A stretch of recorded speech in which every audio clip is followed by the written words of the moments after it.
Moore's law is not dead. For as long as I can remember, the argument has been that Moore's law, i.e. doubling in CPU processing power every couple of years or so, was always just about to end due to the inability to shrink the CPU dies further, and thus an end to exponential increase in processing power that is usually measured in CPU transistor count. I did not agree with this 5 years ago when I first started writing about the exponential AI megatrend, where today it has not turned out to be true on either the transistor count or the compute power basis, which is what people should actually be focused upon. After all, that is what one actually utilizes, compute power. It just illustrates how worthless most of that which is written in the mainstream press tends to be. So no, Moore's law was not dead 5 years ago, and nor is it about to die anytime soon. That's before I've even taken account of the processing power that quantum computers promise to deliver in the distant future.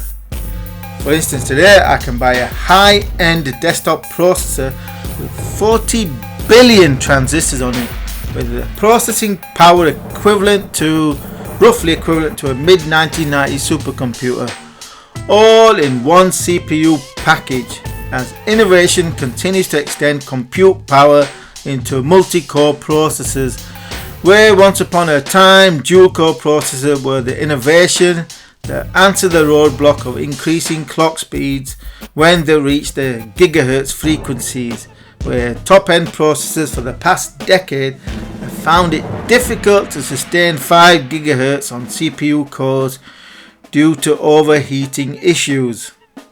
But innovation is addressing this by limiting boosting to clock speeds on single cores, and thus improve processing power by having more cores, and better die design and heat dissipation.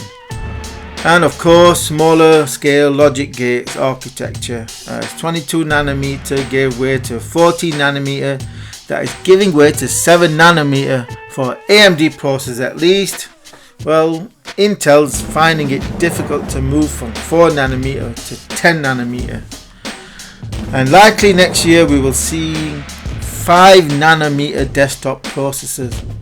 So we are not done with silicon just yet, as we will have 4 nanometer, then 3 nanometer, and eventually 1 nanometer logic gate architecture to look forward to, which means cramming many times more transistors onto CPU dies for many years.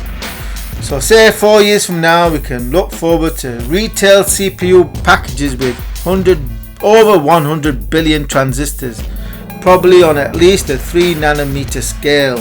So please, I don't want to hear any more about Moore's law ending or has ended, because it has not to date, and as far as I can see it won't for the remainder of this decade at least. And then we have the scope to go beyond silicon, i.e. graphene.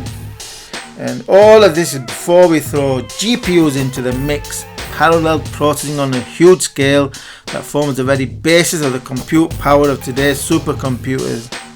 Whilst Nvidia was first off the block, what got started off as gaming GPUs that became the mainstay of crypto miners, today all of the CPU manufacturing giants recognize the significance and importance of GPUs, and are thus busy designing their own GPUs to rival that of Nvidia's, with a good chance that AMD is just about to pip Nvidia to the post later this year, probably within the next few weeks, with its big Navi architecture, which is why one should be invested in AMD and Nvidia.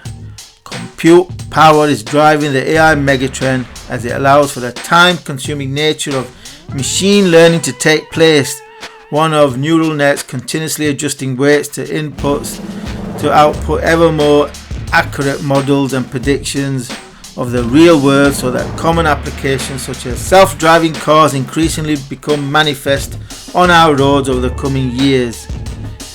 This AI trend is exponential, and on its own would be enough to keep me invested in AI stocks, but it merely marks the beginning of what is to come. And this video is excerpted from my extensive analysis that concludes in a detailed 15-year trend forecast for AI stocks that has first been made available to patrons who support my work. So, for immediate first access to all of my analysis and trend forecasts, then do consider becoming a patron by supporting my work for just $3 per month. And do remember to subscribe to this YouTube channel for the next video in this series, though it's unlikely that all of my extensive analysis will be converted into videos, which is another reason to become a patron by supporting my work for just $3 per month.